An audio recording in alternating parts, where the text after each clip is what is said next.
Hello everyone, good morning সবাইকে। আশা করছি সবাই খুব ভালো আছো। অন্তরার নতুন একটি ব্লগে তোমাদের সবাইকে আর একবার ওয়েলকাম। বড়োদেরকে আমার প্রণাম, ছোটোদেরকে আমার অনেকটা ভালোবাসা দিয়ে আজকের ব্লগটা আমি শুরু করছি। আর আজকে হচ্ছে 27 জুলাই আর বারটা হচ্ছে সানডে। তো সকালবেলায় ঘুম থেকে উঠে গেছি, এখন বাজে হচ্ছে 7:05। তো আমি সকালবেলায় ঘুম থেকে উঠে গেছি, 6:30টার দিকে ঘুম থেকে উঠেছি, উঠেই ফ্রেশ হয়েছি। ওরে বাবা কি রোদ! যাই হোক, তো আমি সকালবেলায় ছাদে চলে এসেছি। আমার ছাদে তো প্রত্যেক দিন সকালেই আসতে ভালো লাগে। আর একটা জিনিস দেখায়, তোমাদেরও মন ভালো হয়ে যাবে। এই দেখো কি সুন্দর একটা ফুল ফুটে আছে, দেখেছো? এই দেখো,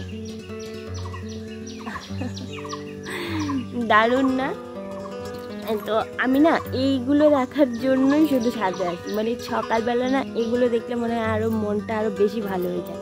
তো যাই হোক, চলো আজকে সারাদিন আমি কি করব না করব সমস্ত কিছু তোমাদের সাথে শেয়ার করব। ভিডিওটা নিশ্চয়ই তোমাদের ভালো লাগবে। প্লিজ তোমরা ভিডিওটা কেউ স্কিপ না করে পুরোপুরি দেখো। নিচে তো চলে এলাম, এবার চলো বিছানাটা গোছাই আর তারপরে চা খাবো। মা কোথায় যেন কোনো কাজ করছে, পরে তোমাদেরকে দেখাচ্ছি আমার মা কি করছে। তার আগে চলো আমি বিছানাটা গুছিয়ে নিই, নাহলে আমার কপালে অনেক দুঃখ আছে। তো এরপরেই আমি ঘরে চলে এলাম। ঘরে এসে আমি বিছানাটা গুছিয়ে নেব। আর আজকে না চাদরটা পাতবো না, মানে চাদরটা চেঞ্জ করব না।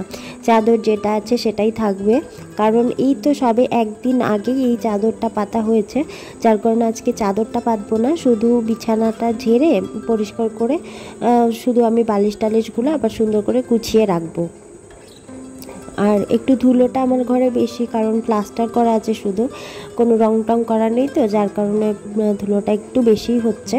যাই হোক, আমার তো এই তো গোছানো হয়ে গেছে। দেখো তো কেমন লাগছে, অবশ্যই কিন্তু জানিও। আর এই যে নতুন করে গ্রিলও লাগিয়েছে, দেখতে বেশ ভালোই লাগছিল ঘর থেকে। তারপরেই বাইরে এলাম, বাইরে এসে দেখলাম যে মা উঠোন ঝাড় দিচ্ছে। আর এই দিকে একটা জিনিস দেখাই তোমাদের, চলো। এই দেখো, ওই গ্রিল লাগানোর পরে না এভাবে বাঁশ দিয়ে ওটাকে মানে আটকে রেখেছে 2-1 দিন। তো মায়ের এখনও কাজ কমপ্লিট হয়নি। তো চলো আমি ফুলগুলো তুলে নিই, তারপর মা ফ্রেশ ট্রেশ হয়ে আসলে তারপর চা খাবো। চলো ফুলগুলো তুলে আসি। এরপরেই আমি গেলাম ছাদে, গিয়ে ফুলগুলো তুলবো। আর এই দেখো ফুলের সাজিও নিয়ে নিয়েছি। আমি প্রচণ্ড বকর বকর করছিলাম আমার ভাইয়ের সাথে। ওকে বললাম একটু ক্যামেরাটা ধরে দে, আমি একটু ভিডিও করে দে, আমি একটু ফুলগুলো তুলি। তো ও আমার ক্যামেরাটা ধরে দিচ্ছিল, ওর সাথেও বক বক করছিলাম, কারণ এই টাইমেই না কারেন্টও চলে গেছিলো। এবার ওর ক্লাস হচ্ছে না, যার কারণে ওকেও নিয়ে গেছিলাম। ক্লাস বলতে ও তো অনলাইনে ক্লাস করে, তো কারেন্ট ছিল না, যার কারণে ও ক্লাস করতে পারছিল না। ওই জন্য ও ফ্রি ছিল বলেই ওকে নিয়ে গেলাম ছাদে একসাথে। আর এই জবাটা কি মিষ্টি দেখতে, তাই না? আর এই দেখো নিচে এসে দেখছি আমাদের জবা গাছটায় এত প্রজাপতি বসেছে, তোমাদের কি বলবো। তোমরা কি দেখতে পেলে প্রজাপতিটা? আসলে কি বলো তো, এই টাইমটায় প্রজাপতি অনেক হয়, অনেক। তো প্রত্যেকটা ফুলে ফুলেই প্রজাপতি বসছিল। আর যেহেতু পুরোটা তো আমি দেখাতে পারিনি, ওদেরকে তো আর ক্যামেরাতে নিয়ে আসা সম্ভব হয় না, কারণ ওটা আমরা যখনই কাছে চলে যাই না তখনই ওরা উড়ে পালায়। তো তবুও একটা ধরার চেষ্টা করলাম ক্যামেরায়, ভালো লাগছিল দেখতে। তারপরে কি, এই তো আমি বাসনগুলো মেজে নিলাম, ঠাকুরের বাসন। শুধু তো ফুল তুললে হবে না, পুজো করার জন্য ঠাকুরের বাসন আর জায়গাটাও মোছা দরকার, যার কারণে আমি পুজো করার আগে ঠাকুরের বাসনগুলো ভালো করে মেজে নিলাম তেঁতুলের মানে তেঁতুল জল দিয়ে কাঁসার বাসন মাজলে খুব ভালো পরিষ্কার হয়। আর এই তো তারপর মাও এদিকে ফ্রেশ হয়ে চলে এসেছে। মা আমি আর ভাই এবার চাটা খেয়ে নেব। চা খেয়ে নিয়ে তারপরে অন্য কাজ করব। সকালবেলায় এখন তো আমি আর মা ভাই সবাই একসাথে চা খাবো, আবার পরে বাবা উঠলে আরেকবার চা হবে। তারপরে এই যে মা দেখছি সকালবেলার জলখাবারে রুটি করছে। রুটিটা আমাদের ম্যাক্সিমাম দিন রুটি করাই হয়, সকালের জলখাবারে আমরা ম্যাক্সিমাম দিনই রুটি খাই। আর জলখাবার বলতে কি, জলখাবার খাওয়ার মধ্যেই শুধু আমি আর আমার ভাই জলখাবারটা খাওয়া হয়, আর বাদবাকি কেউ সেরকম জলখাবার খায় না। তারপরে বাবাও উঠে গেছে, বাবাকে জল মিষ্টি দিলাম। তো এবার হচ্ছে আমি সেকেন্ড টাইম চা খাচ্ছি। মানে সকালবেলা মা ভাই তারপর আমি তিনজনে মিলে তো সকালবেলায় চা খেয়েই নিই। তারপর বাবা ঘুম থেকে ওঠে একটু লেট করে, তো বাবার সাথে আবার চা খাই। এরপরে দুপুরবেলা আরেকবার চা খাবো মানে চাখর হয়ে গেছে আমি। যাই হোক, আমার মতন কে কে এতবার দিনের মধ্যে চা খাওয়া অবশ্যই কমেন্ট করে জানিও। অবশ্যই লাল চা, দুধ চা নয়। তো যাই হোক, আমি এখানে এখন চা খেয়ে নিচ্ছি, এরপরে কি করব নিশ্চয়ই তোমাদের সাথে শেয়ার করব। তো সকালের জলখাবারটাও খেয়ে নিলাম। এখন বাজে 11:30 মতন। তো এবার আমি স্নানটা করে আসি, স্নান করে রান্না করব। আজকে রান্নাটা আমি করব আর মা পুজো করবে। তো পুজোর তো আমার সমস্ত কিছু রেডি হয়েই গেছে, যেমন ফুল তোলা, তারপর বাসন মাজা, সব কিছু হয়ে গেছে। এবার শুধু মা বসে পুজোটা করে দেবে। আর আজকে চিকেন হবে, তো চিকেনটা আমিই করব। মাকে আমি বললাম তুমি সমস্ত কিছু মশলা টশলা রেডি করে দাও, রান্নাটা আমি করছি। তো তার আগে স্নানটা করে আসি। প্রচণ্ড গরম পড়েছে, তার মধ্যে লোডশেডিং। মানে আমাদের এখানে সেকেন্ডে লোডশেডিং হয়, এত বিরক্তকর একটা ব্যাপার, সেটা বলার বাইরে। যাই হোক, চলো স্নানটা করে আসি, তারপর রান্না করছি এবং তারপরে কী করব তোমাদের সাথে শেয়ার করব। এই তো এবার আমি স্নান টান করে মানে কাপড় চোপড়গুলো ছাদে মেলতে গেছি। তো ছাদেই কাপড় চোপড়গুলো মেলে দিলাম, কারণ আজকে প্রচণ্ড রোদ। অন্য টাইমটা না কিছুদিন হলেও ছাদে কাপড় চোপড় মেলা হচ্ছে না, কারণ বৃষ্টি থাকে তো ম্যাক্সিমাম সময়ই। তা আজকে তো খুব রোদ ছিল, যার কারণে আমি আজকে ছাদেই কাপড় চোপড়গুলো মেলে দিলাম। তারপরেই নিচে এসে আমি সিঁদুর টিঁদুর পরে নিলাম। এবার আমি যাব রান্না করতে। চলো দেখছি কি করি রান্না। এখানে এসে দেখছি মা সমস্ত কিছু কেটে কুটে রেখে গেছে। দেখো আলু, পেঁয়াজ, রসুন, তারপরে এই তো টমেটো, সমস্ত কিছু কাটা কমপ্লিট। আর এখানে হচ্ছে আলু ভাজার জন্য আলু কেটে রেখেছে, নুন দিয়ে মেখেও রেখেছে। আর এদিকে ভাতও বসানো আছে। আমি শুধু এবার মাংসটা করব, আর মানে চিকেন আছে তো চিকেনটা রান্না করব, আর আলুটা ভেজে নেব। আর সকালে তো ডাল টাল সমস্ত কিছু মা করেই গেছে, মানে শুধু নামেই আমি আজকে রান্না করছি।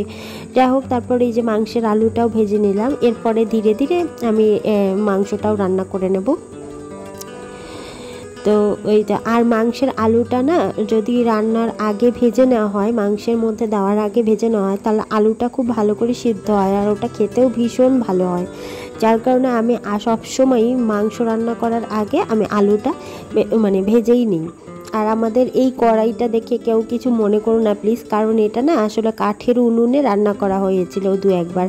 আর কাঠের উনুনে যারা রান্না করে তারা নিশ্চয়ই জানো যে একবার রান্না করলেই সেই কড়াইটা কেমন কালারের চলে আসে। রান্না তো কমপ্লিট হয়ে গেল, এবার আমরা খাওয়া দাওয়া করব। এখন ওই 1:30 মতন বাজে, বা তার একটু বেশি হবে।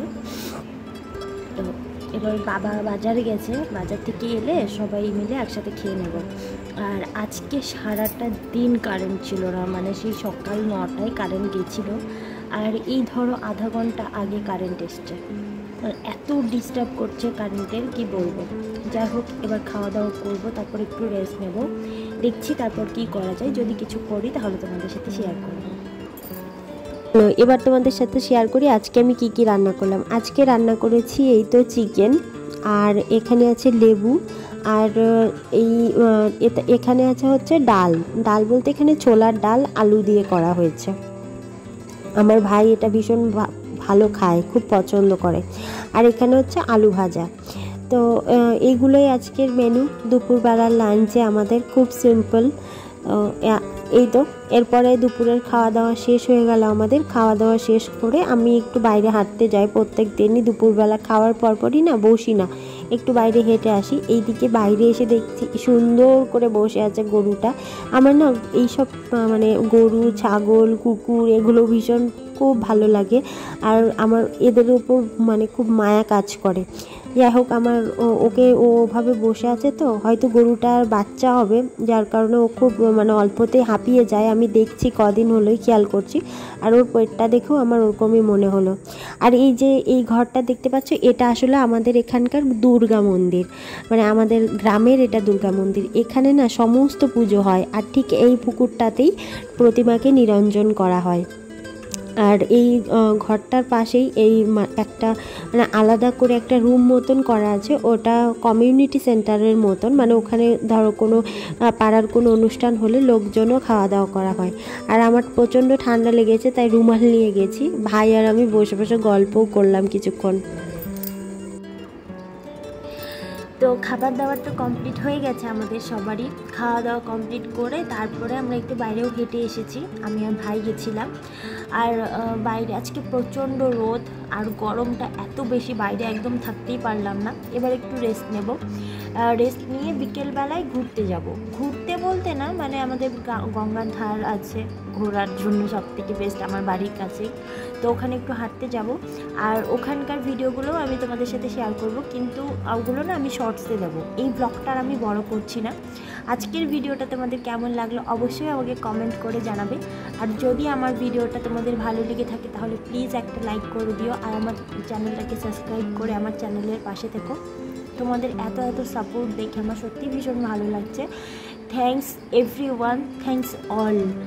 বাই দ্য ওয়ে, আজকে এই অবধি রাখছি। ভালো থেকো, সুস্থ থেকো, সাবধানে থেকো। দেখা হবে অন্য একটা ভিডিওতে। বাই।